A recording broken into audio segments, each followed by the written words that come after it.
War effect తో పసిడి ధర 1,00,000 మార్క్ దిశగా దూసుకువెళ్తోంది. నిన్న ఒక్కరోజే బంగారం ధర 2,200 రూపాయలు పెరిగింది. హైదరాబాద్ లో 10 గ్రాముల బంగారం ధర 98,760 రూపాయలకు చేరింది. అటు అంతర్జాతీయ మార్కెట్లోనూ గోల్డ్ ధరలు పైకి వెళ్తున్నాయి.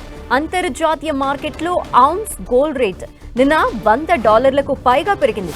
ప్రస్తుతం అంతర్జాతీయ మార్కెట్లో ఔన్స్ గోల్డ్ రేట్ $3,357గా ఉంది.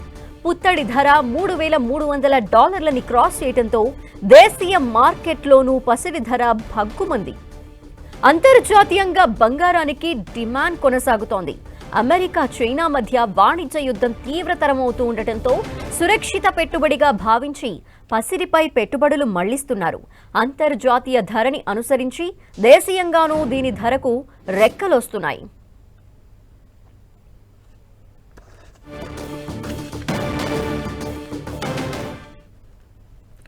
ప్రస్తుతం పెరుగుతున్న గోల్డ్ రేట్ కి సంబంధించి ట్రెండ్ ఏ విధంగా ఉండబోతోంది అనే అనాలిసిస్ అందించేందుకు మనతో పాటు మార్కెట్ అనలిస్ట్ సుందరరాజా గారు ఫోన్ లైన్లో సిద్ధంగా ఉన్నారు. వారితో మాట్లాడదాం. నమస్తే సార్.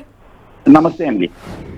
మనం చూస్తున్నాం గోల్డ్ రేట్స్ ఎంతో కొంత తగ్గుతాయిలే అనుకున్న ప్రతిసారి కూడా అవి అమాంతం పెరగడమే తప్పించి తగ్గేది కనిపించట్లేదు. అంటే తగ్గడం కూడా ఒక 100s లో తగ్గితే ఇప్పుడు పెరగడం చూస్తున్నాం కదా, ఎలా పెరుగుతోందో. సో ఎలా ఉంటుందంటారు రాబోయే రోజుల్లో ట్రెండ్? మధ్యలో ఒకసారి గమనిస్తే కనుక మీరు చెప్పినట్టు ఏప్రిల్ ఫస్ట్ వీక్ లో గోల్డ్ ఇంటర్నేషనల్ మార్కెట్ లో ఇంచుమించు $200 పర్ ఔన్స్ అనేది తగ్గడం చూసాము.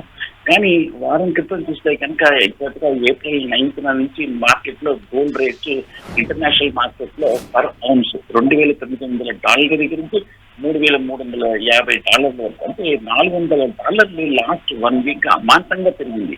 దీనికి ప్రధానమైన కారణం చూస్తే కనుక యుఎస్ చైనా మధ్యన ఈ ట్రేడ్ అనేది మరింత ముదిరిపోవడంతో, వారిద్దరి మధ్యన మరింత టెన్షన్స్ పెరగడంతో మార్కెట్ లో గోల్డ్ రేట్ అనేది భారీగా పెరిగింది. అంతేకాకుండా ఈ మధ్య మనం చూస్తే అమెరికాలో ఫెడరల్ రిజర్వ్ గురించి కూడా కామెంట్ అవడం, ఈ ట్రేడ్ వార్ వల్ల కొంచెం ఇంపాక్ట్ గురించి మాట్లాడటము, అలాగే స్టాక్ మార్కెట్ కూడా వాలటిలిటీ విపరీతంగా అవడంతో మార్కెట్ ఈ లెవెల్లో మళ్ళీ అన్సర్టనిటీ భయాలు ఉండడంతో చాలా మంది ఇన్వెస్టర్లు స్టాక్స్ కన్నా కొంచెం గోల్డ్ ఒక సేఫ్ ఇన్వెస్ట్మెంట్ బెట్ అవుతుందనే ఉద్దేశంతో గోల్డ్ లో విపరీతంగా కొనుగోలు చేయడం చూసాం. దానికి తోడు ప్రపంచంలో కొన్ని సెంట్రల్ బ్యాంక్స్ కూడా గోల్డ్ లో కూడా కొంటాము. అలాగే ఈ మధ్య యుఎస్ డాలర్ కూడా మిగతా కరెన్సీస్ తోటి క్షీణించడంతో స్వల్పంగా గోల్డ్ కొంచెం బెటర్ బైగా ఉంటుందనే ఉద్దేశంతో గోల్డ్ లో కొనుగోలు చేయడం అనేది మనం చూస్తున్నాము. అంటే నియర్ ఫ్యూచర్ ఏమైనా తగ్గే అవకాశాలు కనిపిస్తున్నాయంటారా? ఈ మధ్య కాలంలోనే విన్నాము దాదాపు 55,000 కూడా చేరుకునే అవకాశాలు ఉన్నాయని చెప్పి. మరి ఈ నేపథ్యంలో తగ్గే అవకాశాలు ఎంతవరకు ఉన్నాయండి? అంటే ఈ మధ్య మనం చూసాము గోల్డ్ మళ్ళీ ఇవాళ almost 10 carat gold 24 carat gold చూస్తే కనుక ఆల్మోస్ట్ 97,000 రూపాయల వరకు రావటం మనం చూసాము. కానీ ఇది ఆల్మోస్ట్ సైకలాజికల్ మేజర్ ఫిగర్. ఎప్పటి నుంచో మార్కెట్ ఎక్స్పెక్ట్ చేస్తున్న ఆ ₹1,00,000 అనేది చేరువలో ఉంది. కాబట్టి నేను అనుకుంటున్నాము ఒకసారి 1,00,000 దాకా ఉంది, అక్కడి నుంచి కొంచెం తగ్గే అవకాశాలు ఉన్నట్టు కనిపిస్తుంది. కానీ ఏదైనా సరే మార్కెట్ లో కొంచెం అన్సర్టెన్టీ ఉండడంతో ముఖ్యంగా మనకి రీటైల్ బయింగ్ కూడా ఈ మధ్య రావడంతో గోల్డ్ అనేది తగ్గడం.